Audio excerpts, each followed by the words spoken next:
Good morning, everyone. Well, the heat has set in and the rain has dried up. Don't see any in the forecast, although some storms got real close to us last night. They passed over us and actually broke up right before they hit us. But you can see there's lots of changes in the garden since we last met. This is the time of the year where we have to get rid of the green beans. Squash bugs start getting the squash like really quick. And we don't use herbicides or insecticides, so you can see the weeds start to take over. But it's the imperfect garden, and it's still trucking along as far as my tomatoes, my cucumbers, my watermelons, and my cantaloupes go. I have some bell peppers in there too that I'm going to have to get in here and work. I'm going to try to get some of this tilled up and turned under so I can get rid of some of the weeds. But let's walk around. I'm going to show you what's going on.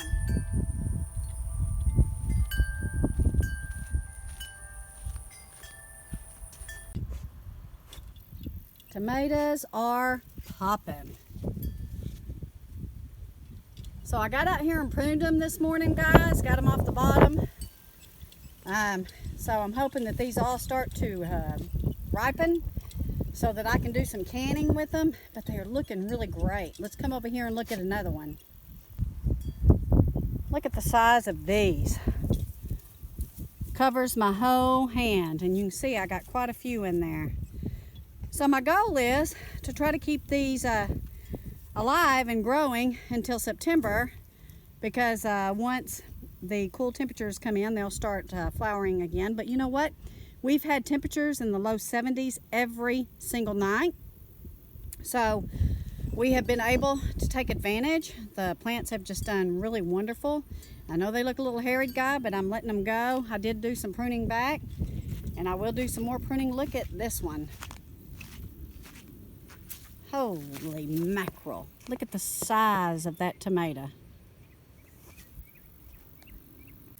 I have some really good sized cantaloupe in there. I don't know if you can see that, but there's a couple, and I'm going to show you a couple that also have already ripened. And then I got me a good old watermelon down here. Where is that watermelon? Here it is. We grow the personal size watermelon. I need to get that off the ground. I'm going to show you why. Squash plants have taken a beating with the squash bugs. You guys know I don't use insecticides, so we did mow some of them down. But I got a couple in there that I'm going to pick and I'm going to blanch. If you want to know how to do that, go back and look. We do not can our squash. We freeze them, vacuum seal them, and they last us all year long. And here's Miss Bear. You can see she's getting to be quite the beaut. So you want to know why we trellis our cantaloupe? This is why we trellis our cantaloupe. If they sit on the ground, guys, the bugs get in there and they eat it out. I'm going to have to go in here and slice it up and see what I got going on in there. Loving my tomatoes. They are looking great. Like I said, I'm going to have to get in there and do some more pruning tomorrow morning. It's a little hot. I've been in the pool a little bit to keep myself cool. But anyway, tomatoes are doing good, and I'm very, very excited. Last year we didn't get very many at all.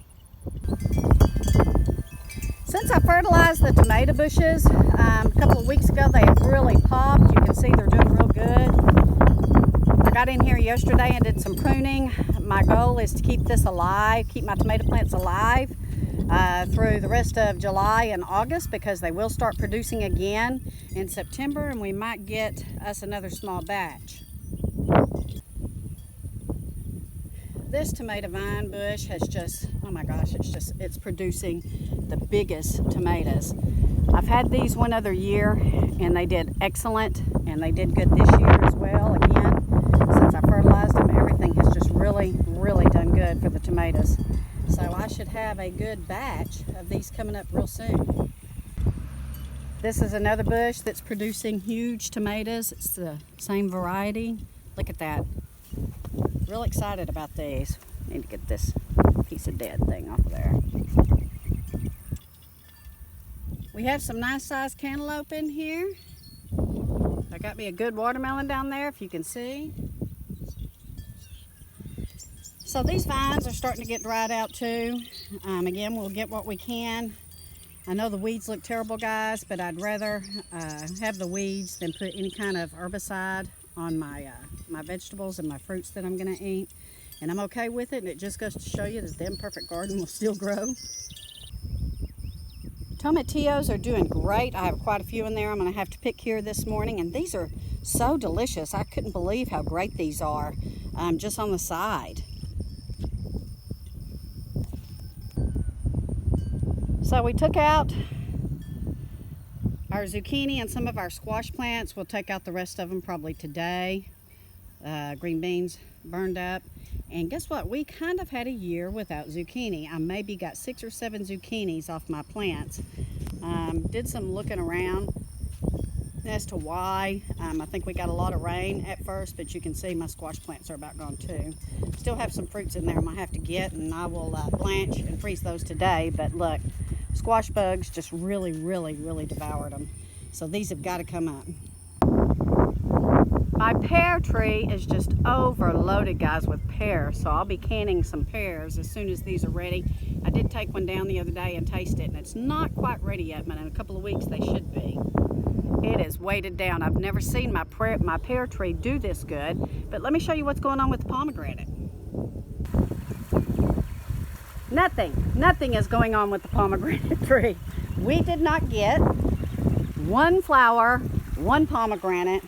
And so I did some looking up on that, and it's due to all the rain that we got at the first of the year, and that we've continued to get until here recently. Pomegranates like arid, dry conditions. They do not like the wind. They have a difficult time pollinating if the wind is blowing, and we do get some strong south winds here. So this has been a year without pomegranates and without zucchinis. Very strange, but you know, looks like we're going to have alternating years. Last year I didn't get very many pears, which I guess is the way it's going to be. We have such unpredictable weather patterns here in Texas this time of year. So anyway, we'll see what happens with it next year. It is a beautiful green bush. I'm happy with it. I just wished I would have got some pomegranates from it, but I did not. So as you can see, again, the heat and the dry has taken its toll. I have to get in here in the morning and till it up, start working it, and we're going to get ready for our fall gardening. We want to till it up now so that we can keep it worked, because once it gets dry like this, it turns into concrete, and we can't work it very well. So I got to get in here and do it before it gets too dry. Anyway, I'm going to blanch this and I'm going to freeze it. But what we had to do, we had to mow down the green beans. They burned up. They were done. We mow them down because we want to keep the nitrogen of the leaves out here in the garden so that when I till, it'll roll it in. But it doesn't look real pretty, guys, but I'm okay with it because I would rather it not look pretty than use any kind of herbicide. And here in Texas, unless you have raised beds, it's really hard to stay on top of your garden, especially when you get lots of rain and it's completely muddy in here, and then you can't get in here and do your weeding and pulling.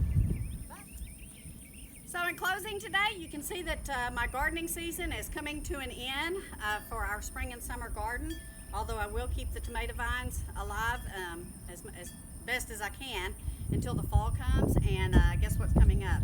Fall gardening is coming up. We are in the middle of July right now. It won't be long before we'll be out here getting ready to plant our fall garden.